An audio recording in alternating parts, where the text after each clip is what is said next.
انسان اس جسم کا نام ہے، ٹھیک ہے جی، اس کے اندر جو میری شخصیت ہے، ٹھیک ہے، جس کو میرے ماں باپ نے عبدالسلام عارف کا نام دیا، آپ کے ماں باپ نے لبیبہ کا نام دیا، وہ یہ باڈی نہیں ہے، کیونکہ مرنے کے بعد موت اسی چیز کا نام ہے کہ اس میں سے عبدالسلام عارف نے نکل کے اس باڈی سے کہیں اور چلے جانا ہے، اور پہلے بھی کہیں اور تھا، جہاں سے میرے ماں باپ کو نکلوایا گیا تھا وہ کوئی اور پلیس تھی، ایسے ہی ہے، ٹھیک ہے، اور وہ وہاں سے زمین پر آیا، اور زمین پر اللہ نے کہا کہ تیرے لیے وہاں مستقر ہے اور گزر بسر کے ذرائع ہیں ایک خاص مقررہ وقت کے لیے۔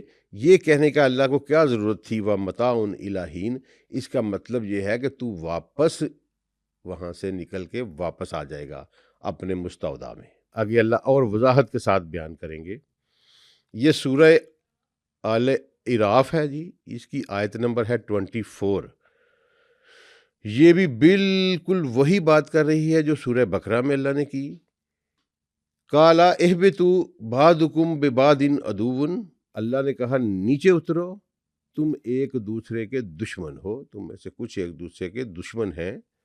وَلَكُمْ فِي الْأَرْضِ مُسْتَقَرٌ، اور تمہارے لیے زمین پر مستقر ہے۔ یہاں بھی اللہ نے مستقر ہی کہا، مستودع کا نام نہیں لیا، ٹھیک ہے۔ وَمَتَاعٌ إِلَىٰ حِینٍ، اور ایک خاص وقت تک کے لیے تمہارے لیے یہاں گزر بسر کے ذرائع ہیں۔ اچھا، اس کے بعد سورہ اعراف کی ہی آیت نمبر 25 میں پھر اللہ نے اس کو واضح کر دیا کہ مستقر تمہارا کیا ہے اور اس کا انجام تمہارے مستقر کا کیا ہوگا۔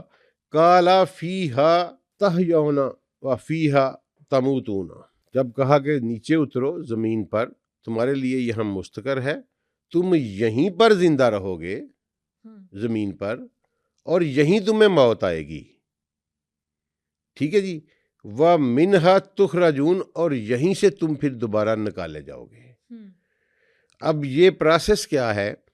پروسیس یہ ہے کہ انسان اللہ نے جب اس کی تخلیق کا پیٹرن بدل دیا، ٹھیک ہے، وہ بھی آگے آئے گا قرآن میں کہ اس کی تخلیق کا پیٹرن مٹی سے اٹھا کر وہ پھر سیل ڈویژن پہ لے گیا، ٹھیک ہے، اور جوڑا بنا دیا، اور جوڑے کے ملاب سے وہ اس کی تخلیق کا پیٹرن نیا دے دیا اس کو۔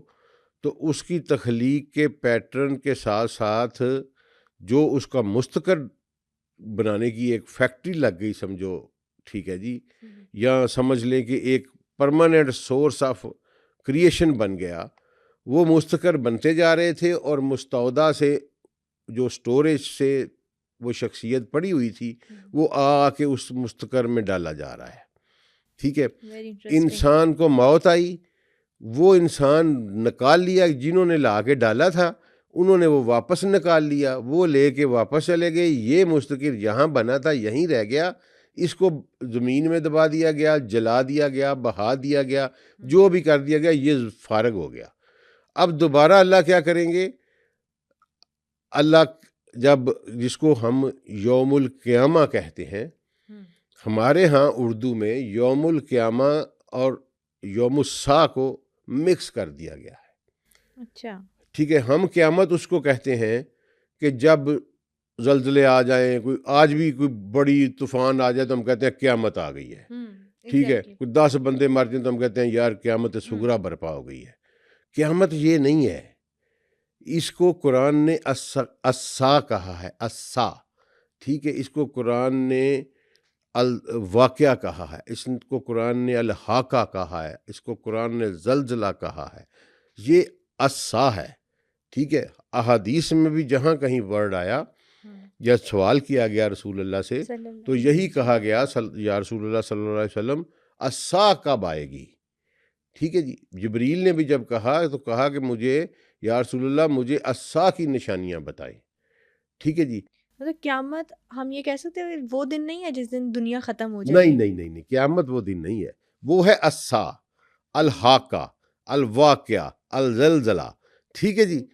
وہ دن ہے جب تباہ و برباد ہو جائے گی، جب بالکل تباہ و برباد ہو جائے گی، یہ رڑا میدان کر دیا جائے گا، پھر اس کے اوپر بارشیں ہوں گی، پھر وہی سلالہ بنے گا، پھر ہاں یہی ہے، پھر اس پہ بارشیں ہوں گی، پھر وہی سلالہ بنے گا، وہی خشک ہوگا اور پھر وہ زمین سے اگیں گے. اوکے. ٹھیک ہے جی. پھر وہی مستقر جو ہے جو مٹی میں دبا دیا گیا تھا ختم ہو گیا تھا، اللہ اپنی قدرت کاملہ سے اس مستقر کو دوبارہ بنا دیں گے اور مجھے لا کے وہاں سے جہاں سے میں نکال کے بھیج دیا گیا تھا دوبارہ اس مستقر میں شامل کر دیا جائے گا. اور اس دن کو قیامت کہتے ہیں جس دن دوبارہ میرا مستودع سے لا کے میرے مستقر میں مجھے ملا دیا جائے گا. اس کو یوم القیامہ کہتے ہیں. قیامت کا مطلب ہی ہے اٹھ کھڑے ہونا. ڈسٹرکشن قیامت کا مطلب نہیں ہے. یہ کنفیوژن ہو جاتی دونوں ورڈز. ہاں یہ دونوں ورڈز میں لیکن آج کلیئر کر دیا آپ نے. اردو والوں نے تو اس کو بالکل ہی ملیا میٹ کر دیا ہے نا. تو یہ ایک کلیئرٹی ہے کہ اسا اور ہے، حاقہ اور ہے، القاریہ اور ہے، الواقعہ اور ہے، اور یوم القیامہ اور ہے. جب یہ سب کچھ تباہ ہو جائے گا، جب انسان دوبارہ مستودع سے لا کے اپنے مستقر میں دوبارہ ڈالا جائے گا، اس کو یوم القیامہ کہتے ہیں اور پھر وہاں حساب شروع ہوگا. ٹھیک ہے، یہ ڈیفرنس ہے. تو اس لیے اللہ نے کہا کہ تم یہیں پر زندگی گزارو گے اور یہیں تمہیں موت آئے گی اور یہیں سے پھر تم اٹھائے جاؤ گے دوبارہ. سمجھ گئے؟ یہ جسم کہیں نہیں جائے گا. یہ جسم کیونکہ اس کی بائیو کیمسٹری ہی اس زمین کی ہے. صحیح. ٹھیک ہے، اس زمین کے لیے بنائی گئی ہے، اس زمین کے ساتھ کمپیٹیبل ہے. یہ جسم دوسری ارض کے ساتھ کمپیٹیبل ہی نہیں ہے، کسی اور سما کے ساتھ، کسی اور یونیورس کے ساتھ یہ کمپیٹیبل ہی نہیں ہے. اللہ وہاں جانے کے لیے نیا جسم بنائے گا جو کہ کمپیٹیبل ہوگا. اس لیے یہ اشکال پیدا ہو جاتے ہیں کہ بعض حدیث میں آتا ہے 130 فٹ کا قد ہوگا. وہ مولانا طارق جمیل صاحب کے پیچھے لوگ پڑ گئے جی حور کا قد 130 فٹ ہوگا. وہ اشکال اس لیے پیدا ہو جاتے ہیں کہ وہ جو باڈی دوبارہ بنائی جائے گی، جو یوم القیامہ والے دن بنائی جائے گی، جو مستقر بنایا جائے گا، وہ کمپیٹیبل ٹو ادر ورلڈ ہوگا. ادر ورلڈ کے گریویٹیشنل لاز کے ساتھ وہ کمپیٹیبل ہوگا. اسی لیے آج میں آپ کو ایک بہت بڑا راز یہاں کھول رہا ہوں کہ جناب رسول اللہ صلی اللہ علیہ وآلہ وسلم کو جب معراج کرائی گئی تو سینہ مبارک کیوں چاک کیا گیا؟ سینہ مبارک چاک اس لیے کیا گیا کہ ان کی باڈی کو کمپیٹیبل کیا گیا دوسری ورلڈز میں جانے کے لیے، اور وہ ایک فزیکل پروسیس تھا. ٹھیک ہے، شک صدر جس کو کہتے ہیں، جو پہلا شک صدر ہے وہ بالکل غلط ہے، جو بچپن والا کہتے ہیں. ٹھیک ہے، اس میں تو وہ بڑی بدتمیزی کرتے ہیں نا کہ رسول اللہ کے دل میں استغفر اللہ کہ وہ کوئی ایک کالا ٹکڑا تھا شیطان کا اور اس کو نکال. بالکل قطعی طور پہ آج دنیا میں ہر 1 منٹ کے بعد دل کھل رہا ہے. کتنی اوپن ہارٹ سرجریز ہو رہی ہیں. ٹھیک ہے نا، اوپن ہارٹ سرجری کا کیا مطلب ہے کہ آپ کا یہ ڈایافرام کھول کے آپ کا ہارٹ نکال کے اس کو چیر کے اس میں سے جو کتنی اوپن ہارٹ سرجریز ہو رہی ہیں. کسی میں سے بھی شیطان کا حصہ نکلا ہے؟ آج تک کسی نے کہا کہ اس کے دل میں سے شیطان کا حصہ بھی نکلا ہے یا کوئی کالا ٹکڑا بھی نکلا ہے؟ یہ اور رسول اللہ پہ انہوں نے یہ بات لگا دی.